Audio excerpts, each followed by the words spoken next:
I think it's a Really? great thing that we have these huge catalogs to go through because, as I try to tell everyone, especially if you've never watched an anime, there is an anime for everyone.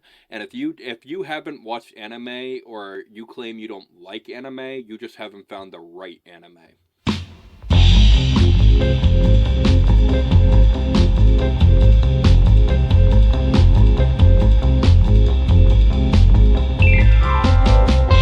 We're gonna talk about the history of anime with the Animeneax podcast, and I'm fascinated about this because, like I said, I don't really know the history of it, so I'm really gonna lean towards you to kind of guide the people around.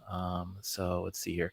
Oh, Um, no worries. You know I did my research, gave you 7 pages of written out he did his history. research. He 7 pages of notes. He shared them with me. He was probably the most prepared person ever on Late Night with Cap, and I think that's fantastic. And before we get started, you get a round of applause.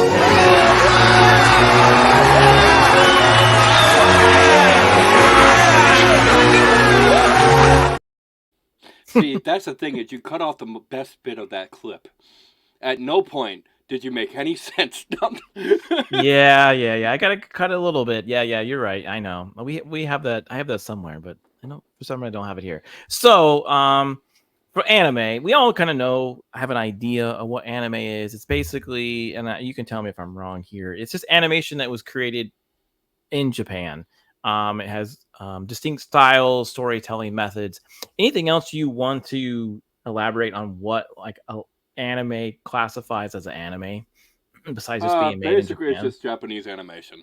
That's what classifies as anime. But the thing is, with Japanese anime, they're very good at their storytelling. They don't care about the status quo of what's going on in politics, anything else like that. They're just going to keep it straight to the point and give you a good story. Um, and especially, I find myself now in today's society with politics being shoved down my throat 24/7, whether I want to hear them or not. I find it particularly enjoyable to be able to go relax, watch an anime, and not have to worry about politics. Yeah, I think that's what majority of people in the world want when they want to be entertained. And would Unlike you? Hollywood. Yeah, and I've seen shows like I know this was an anime, but then they made a live action of it, One Piece. Um, a lot of people seem to like that show, and how they adapted it to a live environment. And then there's also other books out there that people are starting to read and listen to, or even watch shows that they're like, oh, this is what Just I've real always quick, wanted. Alaska Jeff them's fighting words. It really depends on what movie you're watching. Okay. For reference, he says anime movies are awful compared to their TV shows, but that really depends on what anime show and anime movies you're talking about. Because anime movies can actually be extremely beautiful. Okay. Studio Ghibli is really well known for their movies. Even and not even just Studio Ghibli and stuff, but like even some recent movies that came out in the last 10 years, like A Silent Voice, for example, is an amazing movie that I will put up against some of the best animes out there just for their storytelling. Okay. Yeah, and like I said, a lot of people are starting to notice this, right? And they're slowly migrating over there from the traditional animation from the U.S. So I think that's pretty cool. And that's great that Japan or some of the artists over there are realizing that and taking full advantage. I think that's awesome. So now, where did anime start? It's probably you mentioned in your notes that it was like the early 20th century. Can you kind of like expand on the history of and who kind of like was the Walt Disney of anime? So, starting back in early 20th century, obviously in Japan, a time when the world was on a brink of change, animation, much like the rest of the globe, was in its infancy. And in this fertile ground, there was one visionary who emerged, and it was Osamu Tezuka, often dubbed the god of anime, Okay. god of manga, technically. Tezuka wasn't content with merely sketching characters, he was the architect of a revolution, a pioneer who would lay the foundation for what we know as modern anime. Just imagine a world where the concept of robots with human emotions was considered groundbreaking. This was the realm that Tezuka delved into when he introduced us to Astro Boy, a small, wide-eyed robot with a heart of gold. Astro Boy captured hearts not just in Japan, but worldwide. He was a symbol of the incredible creativity and innovation brewing in the world of anime. Okay. And that Now, was the origins. okay, very cool. So would you say that the Astro Boy was he kind of like um equivalent to Mickey Mouse over there in Japan as far as the popularity at that time? I wouldn't say that. I would more say that along the lines of he was the equivalent of the Mickey Mouse of animation. Okay. Um, and the fact that American cartoons didn't really start getting the popularity until Mickey Mouse really came around. I mean, if we all know it was Steamboat Willie, that didn't really do much, and then it was Mickey Mouse. Hmm. For Japanese animation, it really did kickstart with Astro Boy, and it showed the potential of what storytelling could be as far as animated graphics and Japanese animation in general, which nobody knew what Japanese anime was at the time. At the time, it wasn't even really considered an anime, just due to the fact that it was new. Uh, Right. And I I don't have I even know exactly when they coined the term anime. I just know that it all kickstarted with Astro Boy.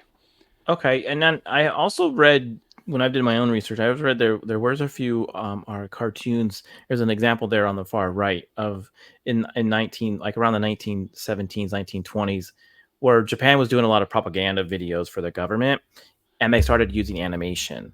And have you seen any of those or heard of any of that? I haven't seen the Japanese ones, but the American government was actually doing this exact same thing, believe it or Mm-hmm. not. Yeah. They were making cartoon versions of, everyone's favorite characters to create propaganda. But that's a thing that just happens with every country and Right. with every kind of entertainment industry. It's an unfortunate aspect of our Yeah. entertainment industry. Yeah. Would you say and the god of MAGA? Would you say that he was influenced by any like Walt Disney or any other animation characters over in the U.S., or did you think he did it all on his own? See, I don't know what his motivations were. It's possible that he saw Okay. that, but I don't know that much about him as far as what inspired him to create Astro Boy. Okay. Um, It seems like in that era, like a lot of people were doing similar things with animation, with film, because they knew they wanted to test the boundaries of it. So it seems like you had a lot of folks like this gentleman, and then also like Walt Disney, and then other people probably in other parts of the world, all doing the same thing, just doing different styles. I if would I had to assume. take a guess, though, I think he would have drawn more inspiration from American superheroes of the time. Oh yeah, you're right. Yeah, that does he does Because kind of look that's like a around the time Superman. frame when comics really started becoming popular. Mm-hmm. Manga wasn't out yet. Um, so he probably drew some inspiration from American superheroes, and if they had superheroes in other countries as well, then he probably drew inspiration from that and decided, hey, let's make an animated version. Okay. Yeah. Yeah. Yeah. Maybe. All right. So the the you backstage you said this wasn't the golden age, but I have read that some people do classify the 60s to the 70s as the golden age. So Some people definitely do classify it, but I don't really classify it as a golden age. I would say it was like the pre-golden age. yeah, and this is Um, I do kind of recognize some of these. I do remember some of these shows. Actually, Battle of the Planets gave and me a I copyright do strike. have it kind of written down as a golden age because a lot of people do consider it golden age, but my real golden age for me, and you'll hear me say golden age for this, Okay. but my real golden age really goes in the 80s, but that's mainly because of Studio Ghibli's influence in the anime culture. But as far as the 70s goes, if we go into the 70s, that's an era that's often remembered as a golden age, like you said, although for me personally, it would be the 80s. Um, but they had giant robots at the forefront of that Oh era. yeah. The 70s were a time when giant robots, or mecha, as we refer to them as, took center stage and captured the imaginations of both young and old alike. It was a period of pure childhood and nostalgia and marked a defining moment in the history of anime. That biggest one everyone knows is the iconic Mobile Suit Gundam, who burst Yeah. onto the scene, redefining the way we perceived animated action. This legendary series introduced us to a world where colossal machines, known as mobile suits, battled on the grandest of scales. Watching these mechs engage in epic battles felt like a dream come true for fans, reminiscent of the days when we played with supersized action figures in our backyards. The Gundam franchise became a cornerstone of the mecha genre, leaving an indelible mark on the world of anime. But that's not all. The 70s had much more in store. It was a time when space opera took flight with classics like Space Battleship Yamato. This Yeah. iconic series, often compared to the likes of Star Wars, propelling us on thrilling journeys to the farthest reaches of the galaxy. It was as if we had a one-way ticket to uncharted frontiers, where epic battles and heart-wrenching stories captured our imaginations. Space Battleship Yamato was a spacefaring adventure like no other, and it demonstrated that anime could transport us to distant galaxies, introducing us to characters who faced interstellar challenges and discovered the depths of human spirit and resolve in the face of the unknown. Now, the great thing about this particular time frame is it really started opening up people's eyes as to what Japanese animation Could could do. really become. Yeah. Up until this point, we had obviously Astro Boy, but as far as when it comes to like media in general, not just anime, we didn't have a lot of, shall I say, options and different kinds of genres of storytelling. It was just, you had the same cliches over and over again, Right. but these opened the eyes of what you could and could not do with anime, so to speak. I can see that. Yeah, because it seems like they really pushed the boundaries on a lot of the art and a lot of the animation and even the story. I actually do recall a few of these shows because I know some of them were probably, I guess they were syndicated over here in the U.S. But I never heard of the spaceship battleship or space battleship Yamamoto. That almost looked like a pirate adventure type of deal where that's when I saw that picture. I was like, oh, that looks cool. It's like they're on the open seas, but they're more of in space. That Battle of the Planets and that intro, and it looked like a lot of people, other shows or not really copy, but were inspired by that intro. I think it's a cool era. I think this was looks like a neat time to, if you really wanted to get the history of cool anime. I think this is where you would probably start. Do you agree? Wait, say that one more time. I'm sorry, I was looking at something. I was looking at the comments. Oh, it's okay. Great show, but has issues. I guess they're talking about Battle of the Planets. Would you say that this era would be a good, if you didn't want to start in the early 20th century, but if you wanted to start somewhere, would you say the 60s and 70s would be a good place to like start if you wanted to watch some classic quality? If you wanted to watch classic quality, then yeah, it would be a good place to start. This, or what I like to refer to as the actual golden age, even though most people don't refer to it, the 80s. But 60s, 70s, and 80s has a lot of hidden gems that either people forgot about or, you know, they just, it's never gave a chance to watch or never even heard of. But there is a lot of animes in those 30 years that now, because animes come out all the time, like every single season, there's like 50 to 100 new animes and stuff. They're flooded with anime. Back then, obviously, they didn't have as much animation coming out, but what they did have coming out had to be good because it had to appeal to a wide range of audiences because Right. they were trying to carve out the niche that is anime. Yeah, I could see that. Okay. All right. So here you go. Here's the one that you say is the golden age, the anime of the 80s. So, what makes this, why do you think this is the golden age other than what the most of the people say out there? Well, for me, the 80s marked a pivotal chapter in anime. It introduced us to the mesmerizing world of Studio Ghibli, the legendary Hayao Miyazaki, and timeless masterpieces like My Neighbor Totoro and Spirited Away.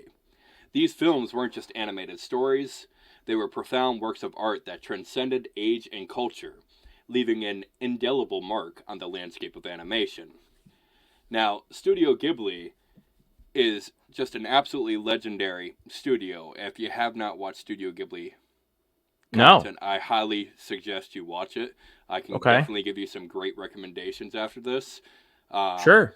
One of my favorites, actually, we're not talking about it in this little section, but one of my favorites would be Grave of the Fireflies, which talks about post World War II Japan. Okay. All right. Very cool. That sounds interesting. Yeah, that would But be really cool. going back to that, Studio Ghibli, with its commitment to craftsmanship and storytelling, brought a level of sophistication to anime that was previously unparalleled. The studio's dedication to hand-drawn animation and attention to detail elevated the medium to new artistic heights. Each frame of their films felt like a carefully painted canvas, inviting viewers to step into a world where the line between reality and fantasy blurred. My Neighbor, My Neighbor Totoro was a heartwarming tale that introduced us to the enchanting forest spirits, Totoro and his friends. It resonated with both children and adults, emphasizing the importance of the wonder of and magic of childhood. The film's depiction of the simple joys of life, like playing in the rain or napping on the belly of a giant forest creature, touched our hearts. Yeah, that Then sounds there fun. was, oh yeah, and then there was Spirited Away, which swept us into an otherworldly realm filled with intriguing spirits and whimsical characters. The story of Chihiro's journey to rescue her parents in a bathhouse for spirits not only showcased the power of resilience and courage, but also transported us into a realm of magical realism. Its exploration of human nature, greed, and environmental themes added depth to the narrative, making it a thought-provoking masterpiece. These Ghibli classics showed the world that anime was not confined to any particular age group. They had a universal appeal that transcended cultural boundaries, whether you were a child marveling at the wonder of a magical forest, or an adult pondering the complexities of the spirit world. Studio Ghibli's films spoke to your heart. In essence, the 80s and the advent of Studio Ghibli were instrumental in reshaping the perception of anime as an art form. They showcased that anime was more than just cartoons. It was a medium that could stir emotions, provoke thought, and resonate deeply with audiences of all ages. Or as I like to refer to the 80s as, the renaissance of anime. Okay. Yeah, it seems like they had a lot of different styles, art styles there too. One of my favorite, one that I've actually watched and liked, and it's probably because it's more mainstream. It's really popular. It was Akira. Always liked that one, but do you seem like you have a different variety of styles in this decade? What would you? Okay, so if that was a great studio for anime in Japan, what studio or what art in the same realm, or what would you compare like in America's, like what would be equivalent to what they were doing at that time? What company out here would you think would be the same? I don't think there's a comparison. I don't think you can compare anything to it. It Okay. Studio Ghibli is just, it's legendary for a reason. It's not Okay. just its intense storytelling and its ability to craft narratives, from Neighbor Totoro to The Grave of the Fireflies to Spirited Away to Princess Mononoke. There's so many different films that they did on so many different topics. Would you maybe it's close, maybe when you say these things it reminds me of a studio that doesn't really exist anymore. It's the Fox Animation Studio, where they were doing like Titan AE, and Anastasia. They were really trying to do different stories other than what I think what Disney was doing at that time. I, and then unfortunately they went bankrupt because of other reasons, but they they um they it seems like they were trying to do similar style, but a little later on in the 90s. When you say like pushing different stories or different designs or different artwork, I was looking at like Fox Animation. So See, um with Studio Ghibli, they tend to, while they do fantastical and fantasy kind of stereotypes, it primarily is slice of life that they focus on. So okay. they really focus on um, your day-to-day life and the characters' journeys through it. So while Okay, there they you go. may do She different kind of Siri says genres, it's Disney of Japan. not too bad of a comparison, but not as of lately. Maybe Disney of Japan, like 90s Disney. Yeah, yeah, 90s, right? You had Lion King, Yeah, you had 90s Disney, Pixar. Lion King, Tarzan, King of the Yeah. Jungle, all those, something like that. But Studio Ghibli really focused on like slice of life and creating great storytelling off of everyday life adventures. Now, granted, they did throw fantasy plots into it, but it was still about the journey of the individual characters. All right, cool. The next decade is where I think anime really exploded in the US. Oh, Because I mean, you still know these shows today, the two of them that are here, even Sailor Moon. all three of them. Yeah, I mean, like when you say Pokemon to like a random person on the street, they might not know the show. They might know the card or the game, right? The video game, the mobile game. But yeah, I think these three shows here, I think really exploded. Pokemon became so mainstream that honestly, to this day, I still have a hard time accepting it as an anime, even though it's an anime, because Yeah. it ran with regular cartoons, which was unheard of. I mean, so did Dragon Ball and Sailor Moon. Don't get me wrong, but it was just Pokemon took off from not just a TV show, but you had the video games through the Game Boy and the Game Boy Color. It was kind of like Mario, right? It was kind of like Mario or Sonic at the time. Exactly. Like, yeah, it wasn't just the fact that you had the show; it was the fact that you could go on and go play and feel like you're part of it. And 90s were magical. yeah, and you had the card game with them. So I mean, I think Pokemon is probably. I think it's a number one anime most people know. I would. I'll be honest though, after the first like 151 and stuff, I kind of stopped paying attention because, God, they have a freaking chandelier and a trash bag as a Pokemon. Well, I remember the classic version. I think that was cool, and I had friends that were so diehard about Dragon Ball Z that they would watch those religiously when they came on. So White Bear said he had the Game Boy games on the and the cards. Okay, very cool. Yeah. 90s were awesome. Take it away from just the anime and stuff, but I know it's a little bit different. But do y'all remember Pogs? Yeah. Mm-hmm. Yep. Yeah, like, I remember Pogs. Pogs was the shit. Yeah, we my school actually banned them. Yeah, so did mine. Yeah. Okay, so what was the like pop culture impact of the 90s? Can you kind of go into that and tell us what that was all about? Well, the 90s, it was a time when anime became an integral part of our pop culture. You had classics like Dragon Ball Z and Sailor Moon, which dominated our Saturday morning TV rituals. Now, for you younger generation, what I refer to as Saturday TV rituals, this is before the internet became mainstream.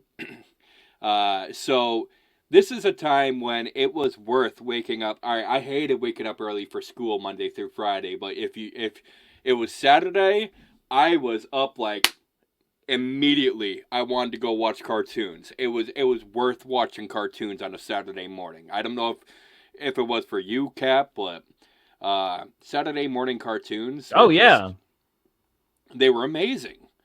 They were. I remember I would wake up. I would get my big giant bowl of cereal, usually half the box, and I would watch all kinds of shows. Some I remember, some I don't. But it's like that was your thing, right? You were always up early, even before your parents, to do that. So it wasn't just Saturday mornings. Like, who could forget after schools? I'm sure many of you remember the thrill of racing home from school to catch the latest episodes.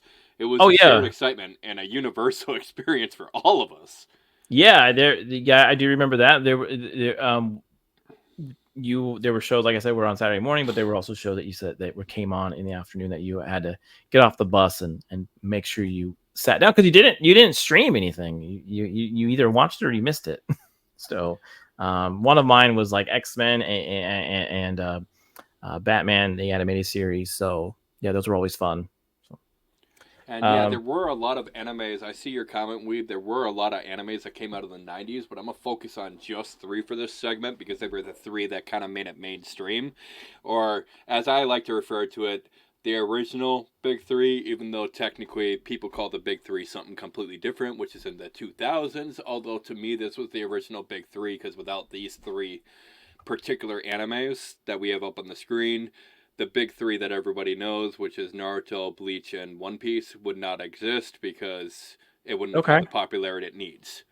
So starting off, we have Dragon Ball Z with its legendary battles, transformation sequences, and a perfect blend of humor and intense action. It had us on the edge of our seats. The iconic energy attacks and power-ups were etched into our memories. Each episode was a roller coaster ride that left us craving for more, eager to see how Goku and his friends would overcome the next incredible challenge. And, I know you know Dragon Ball Z, how they had the seven episodes for a Spirit Bomb, to drop. Now, I give it a little bit of a leeway because people need to realize at this time frame, they were waiting for the next manga to come out. So they had to delay it, and yeah, they would do that. They would be like an episode of just some dude falling. So yeah, but my personal favorite is just watching how many times Krillin dies. 15 minutes of screaming. Mm-hmm. That's pretty funny. I do remember Sailor Moon. They was either they were a fan of both or Sailor Moon. Why was that so magical to them? To the fans? Well, it introduced us to a group of magical girls defending the world from evil forces. Each sailor had unique powers and personalities, and their epic transformations and teamwork inspired us to believe in the strength of friendship and the power of inner courage. It was an empowering message that resonated with many young viewers. Now, the thing about Sailor Moon is a lot of people looked at it and it's like, oh, this is just a girls' anime. But if you were a guy and you finally watch it, you realize it's more than just a girls' anime. Like, it may have originally been something that was meant to appeal to girl viewers, but then it actually resonated with everybody. It was one of those things that transcended it. Because you could tell by the character designs and everything else like that, it seems like this girly kind of anime, but it's really a whole lot more, Okay. Yeah, I do remember a lot of... And then I remember guys also liking Sailor Moon. So, but it was. I remember all three of these were exciting. Now, Pokemon. Why do you think it was such a big phenom in the U.S. and all over the world? I mean, you had the trading cards, the video games, the plushies. I mean, let's be honest, Pikachu. Yeah, but before all that, like, what do you think makes that show? Why do you think it just happened? Like it's like Ninja Turtles, right? Ninja Turtles exploded. Is it because of the characters? Was it because of the stories? Like, why do you think Pokemon was the one that exploded into all of what we know as of today? Well, I think it started with Ash and Pikachu, but then as they journey on, obviously they run into Misty and Brock, which are also played a huge role, I think, in developing what it became today. But I think originally, at least what drew me originally was, Ash getting his first Pokemon, wakes up late. I was a kid. I don't like waking up early. He wakes up late, goes over there to go get what was the equivalent for us before we knew what Pokemon really was he was about to get a pet. Oh, all the pets are gone. We can only give you this Riley one over here who's going to dissipate everything you do, and gaining his love and respect, and then, of course, when he breaks Misty's bike, and then you get your first friend, and then, of course, there's Brock and everything. I think the adventure between the friendship between all three of them, as well as with the bond Pikachu forms with Ash, really resonated with the viewers. We had seen a bunch of animes, obviously with human characters, robot characters, everything else. But I think at the time we really hadn't seen much with animals. Right. And everybody loves animals. Let's be real. That's true. And I think at the time in the 90s, you had, or even close to the 2000, you had those little toys that you had to take care of an animal. Remember those? Like the little digital. Yeah, thing? the Tamagotchis. Yeah, Tamagotchis. Yeah. So it was similar. It's funny how Pokemon crushed Digimon, but for a while, some people didn't know what Digimon. Sorry, some people didn't know which would come out on top. I guess I didn't know that. I guess there are two versions of. From my understanding, my memory's a little shoddy on it and stuff. I had seen it before. Digimon came out like 2 years after Pokemon, but it wasn't supposed to. It was actually supposed to come out before Pokemon, but there's some sort of delay. I don't remember what it was. And I think that actually shot Digimon in his foot. Well, now, Beard was on that. Digimon did get a lot of love, but nowhere near the love that Pokemon got. So it was like Blu-ray and HD, DVD. No, Digimon was still on like regular TV and stuff. It never gained the mainstream appeal that Pokemon did. Okay. All right. Okay, so now we're in the 21st century. There's a lot going on.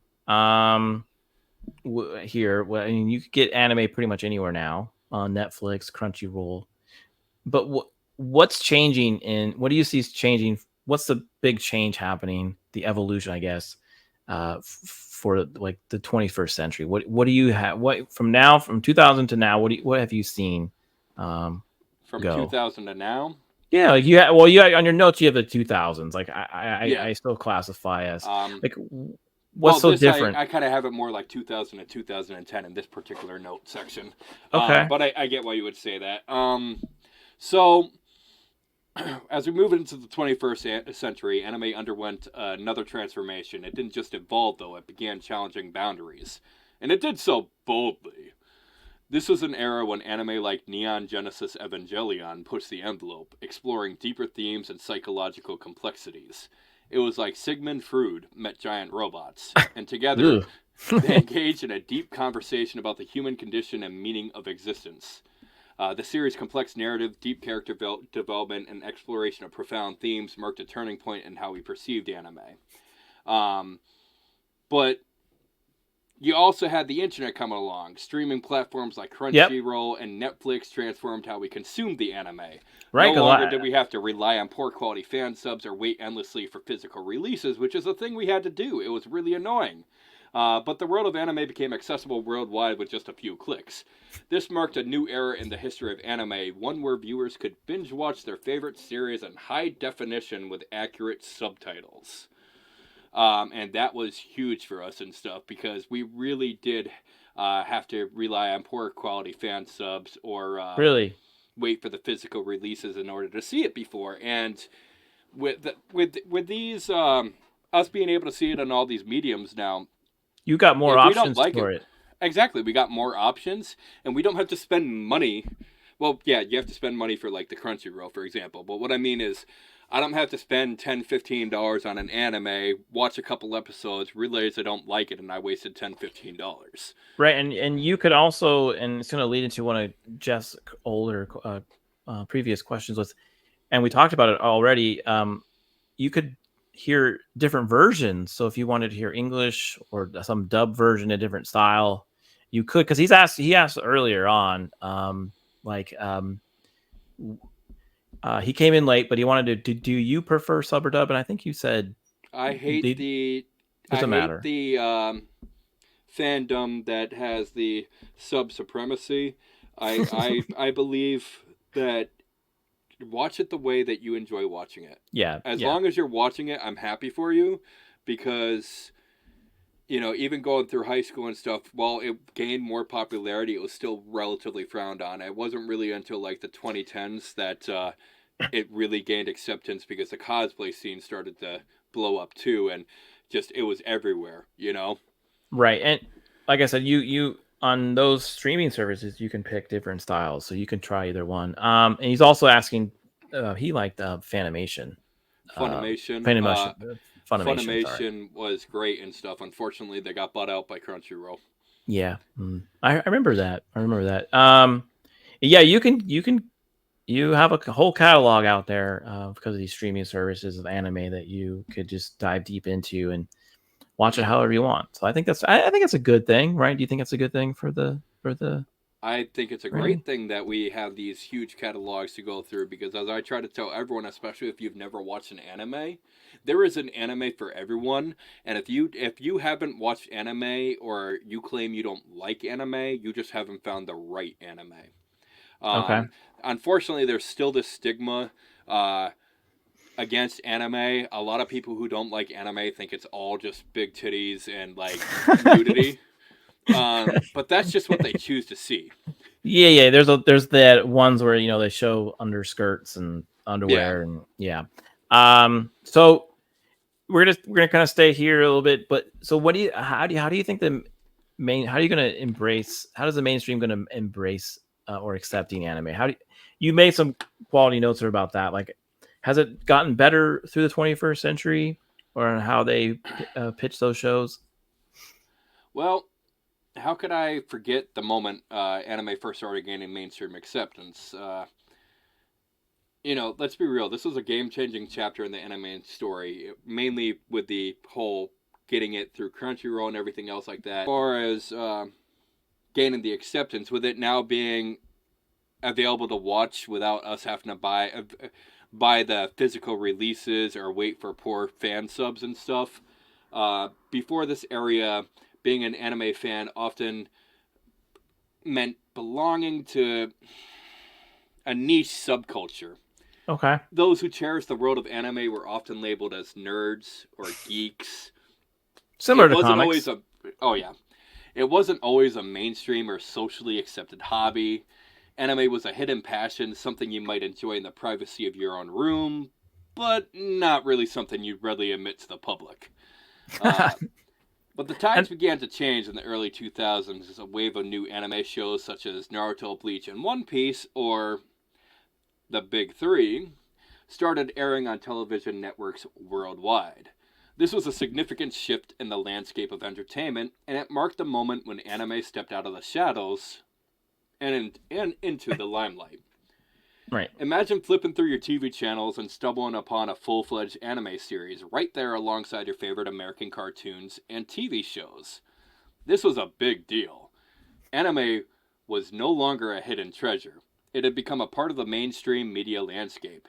You didn't have to hide your love for anime anymore. You could proudly declare, I'm an anime fan. Yeah. This Say it this proudly. oh yeah.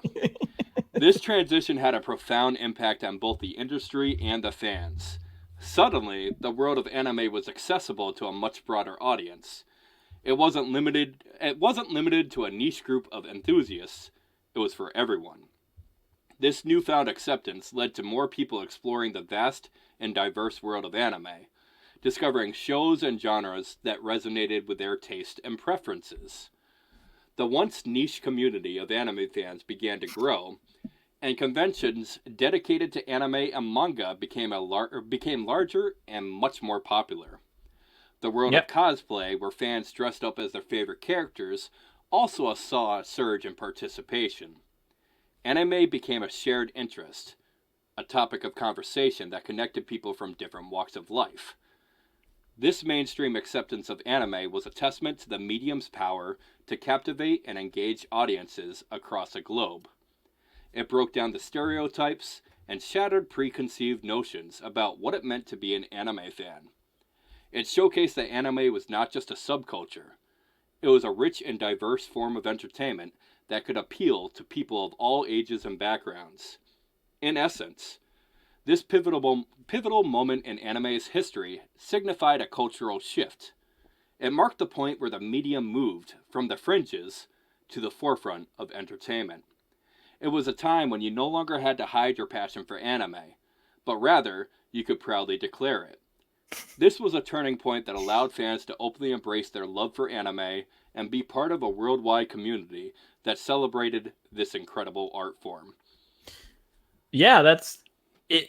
When you say that last paragraph there, when you said that last there, you it kind of reminds me, or it's also like comics and video games. It seems like in the 2000 and where we are now, it seems like the acceptance of, I guess you would say, geekhood. So anything that you were geeking about, it was okay to say you were. It's like I'm cool with comic books. All right, that's cool, man.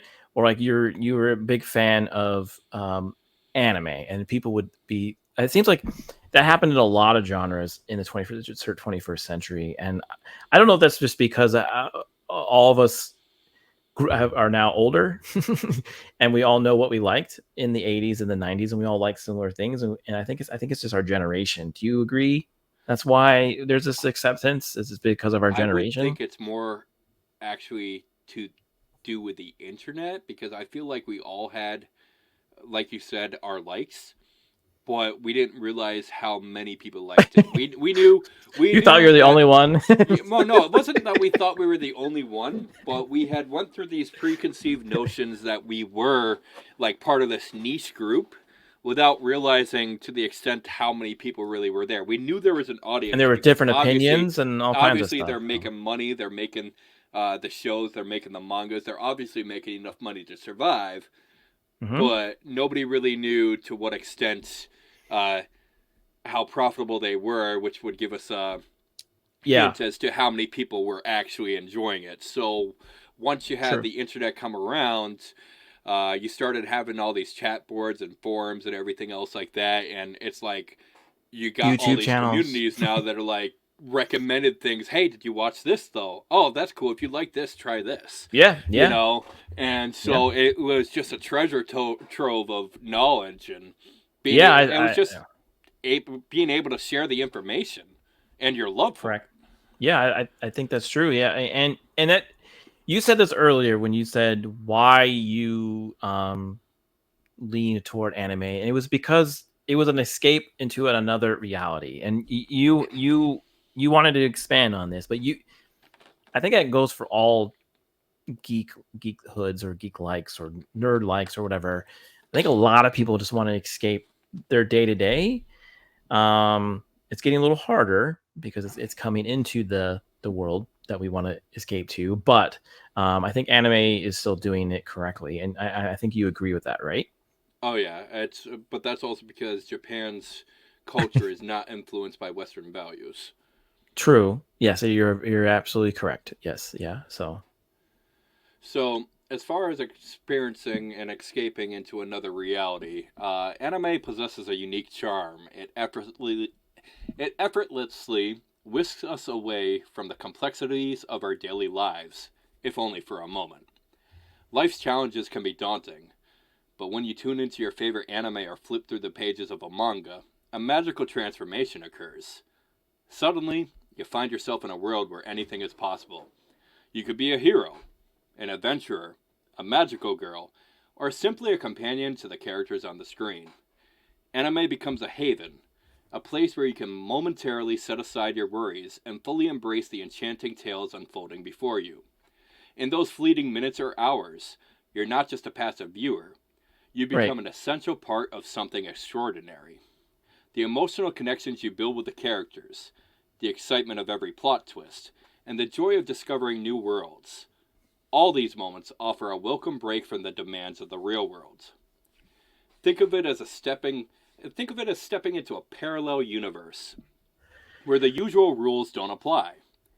Anime isn't just entertainment, it's a sanctuary, a space where dreams and fantastical flourish freely. Characters on the screen aren't just drawings. They become companions and mentors, providing comfort and inspiration. With its diverse genres and narratives, open doors to worlds open doors to worlds waiting to be explored. Whether you're soaring through the cosmos, navigating political intrigue, or embarking on a heartfelt coming of age journeys, each anime series offers a chance to momentarily detach from reality and immerse yourself in a realm of boundless imagination. So the next time life's challenges feel overwhelming, remember that within the vibrant frames of anime, an escape into another reality is just a click away. It's an opportunity to rediscover the magic, wonder, and the pure joy of losing yourself in captivating tales. right. A comforting reminder that these stories have become an integral part of our lives. And That's a great thing. I think people, if I think it helps people to have something like this. I think it does help with mental health, where if you can do something like this, you can go out and watch a movie or watch a show that you like or play a game. So I think this is huge for anyone out there that's having those issues, that they should be able to escape like this. Yeah, there's really good and bad. I think it goes with everything. So, I think there's less bad though. Maybe, or would you say there was less bad in or a lot bad in anime? I would say it's like a 60-40 split, 60 good, 40 bad. But Okay. then again, it's also personal. It's also personal preference. I could usually tell by the first 3 episodes whether or not it's something I want to stand by. And Yeah, I there think it goes are with other everything. things that you're going to disagree with other people. There's one anime community that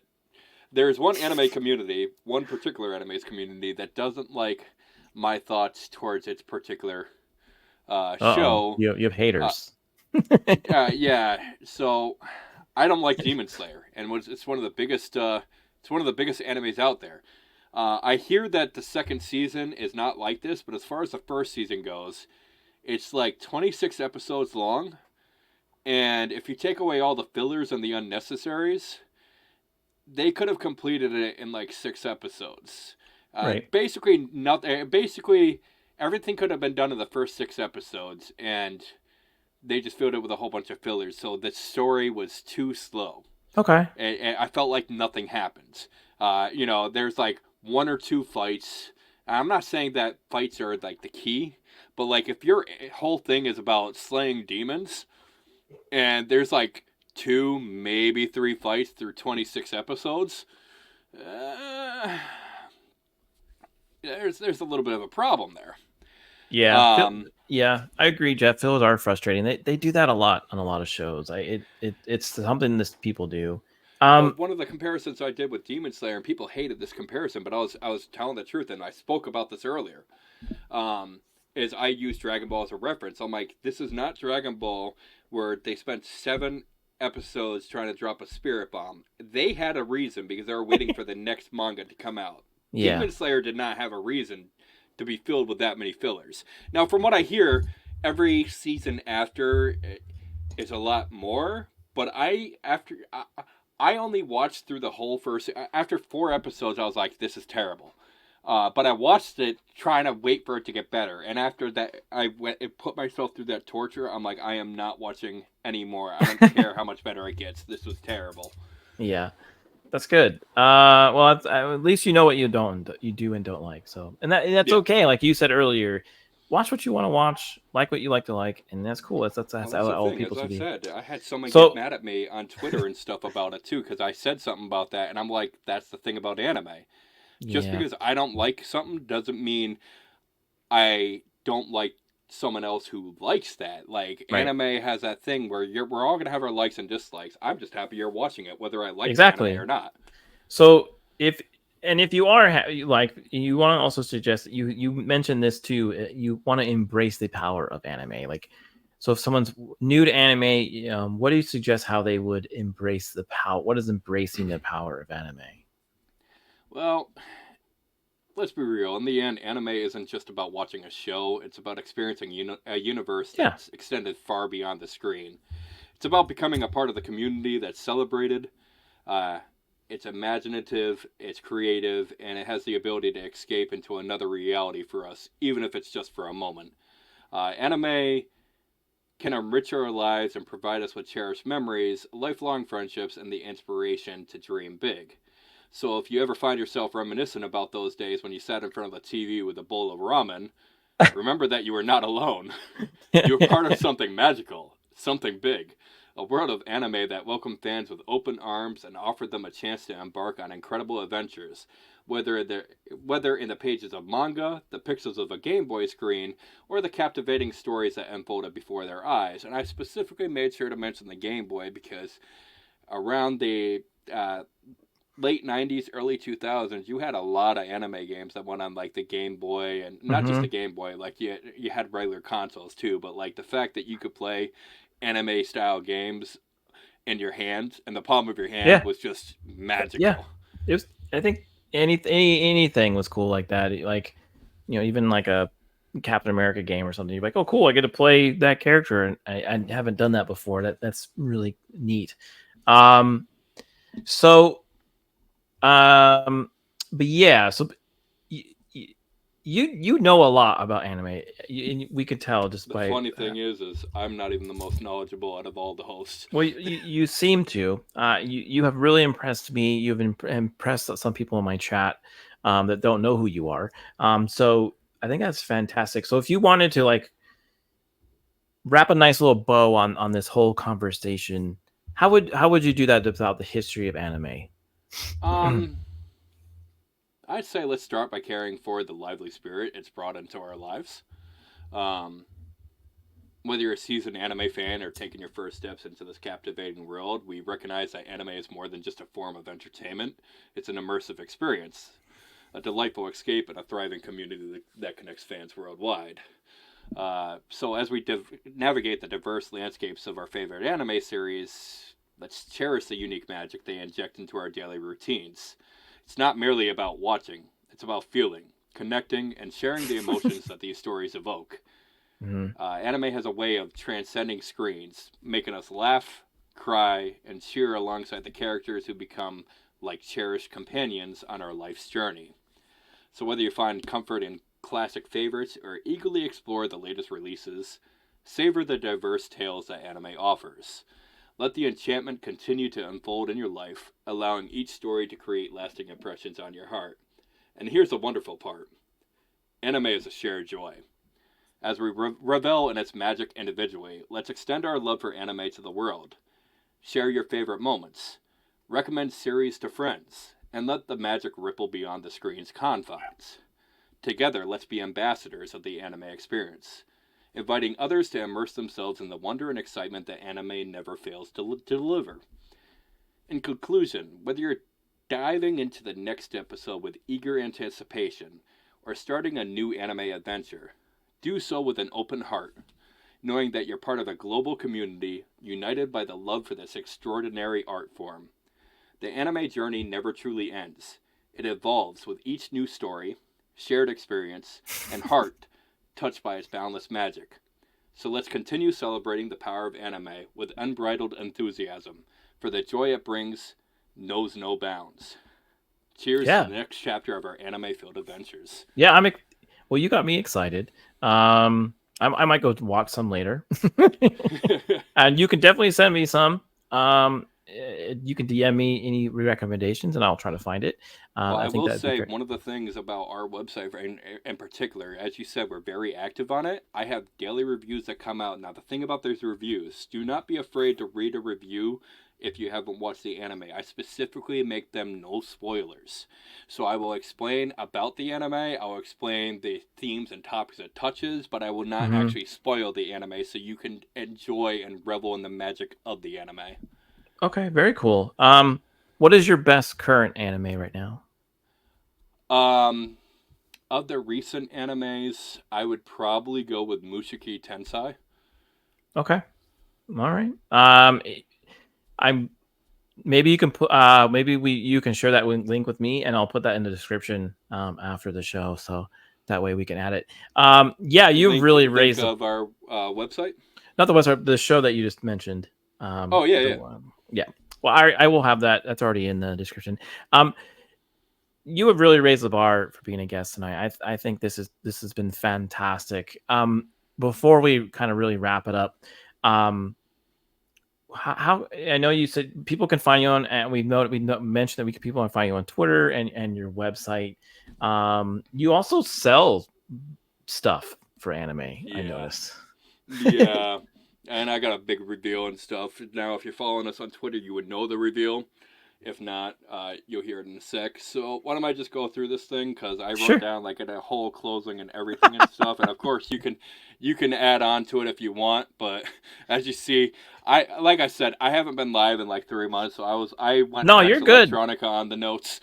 No, you're good. So where can people? Can I just go over where people can? I know you can find you on your website, the Animeneax.com, and mostly Twitter. Do you do anything other than that? Well, I do other things and stuff, so I'll go through this and stuff. But before I go through that, I will say that we are taking ourselves off of YouTube because we're tired of YouTube's games, and we're going to be moving over to Rumble. Okay. You can find us on Spotify and all streaming platforms. Okay. You know, Spotify, iTunes, Amazon Music, all that.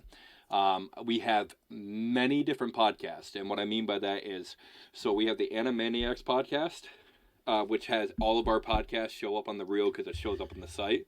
But each segment has its own podcast as well. So, for example, my segment is called Anime Unleashed. You can listen to it on the Animaniacs feed, or if you only like my segment, you can go to the Anime Unleashed podcast. So we separated it that way. So if you find something you like, you can listen to that. Don't mind R2. He just giggles. he said, dude, right. he just giggles. So, yeah. Okay. So that's cool.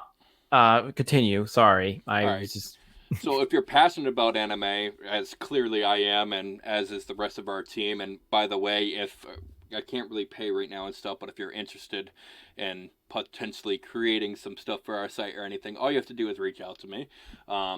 You know, it's an open book. As long as you're passionate about it, I'm happy. Okay. But if you're passionate about it, there's more excitement waiting for you. You can follow us on our Twitter at Animeneax for inspiring anime quotes, short reviews. Yeah, they're which great. You'll find in my replies. I'll see other people post a anime, and I'll give it a short review. And, of course, the latest trends. Obviously, if you follow us on Twitter, you can join the conversation and connect with fellow fans who share your enthusiasm. For a daily dose of anime goodness, however, you could check out our website, www.animeneax.com, dive into daily anime reviews, insightful podcasts, and explore our merchandise section for exclusive goodies. But here's the big news. We've just been approved to sell officially licensed anime figures. That is really cool. You can now bring your favorite characters to life with high-quality figures from our site.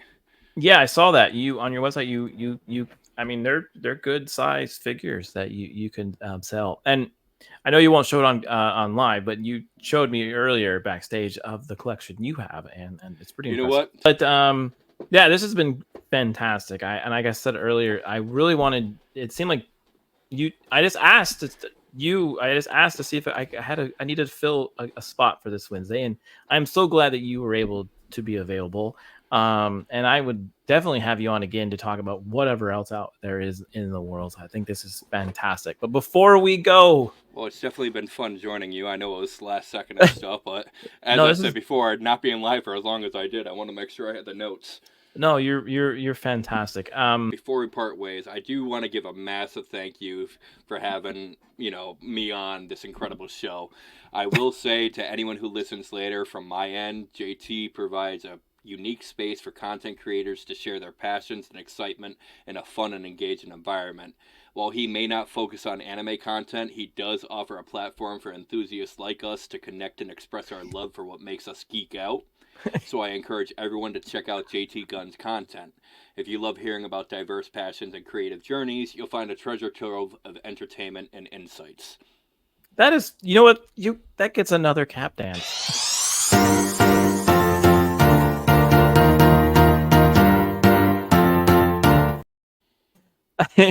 That's I appreciate that, man. That's awesome. Again, like I said, it's been great talking about the history of anime. I learned a lot today, and I know some other people in the chat have learned a lot as well. Beard, was I supposed to smile? Let's see. JT's show is all about having fun in the world that hates to smile. You know what? Beard is correct. That is all correct. That is one of the premises why I wanted the show. R2 says, how much did you pay me to say all that? I paid him $0. We don't talk about our shady backyard deals here, okay?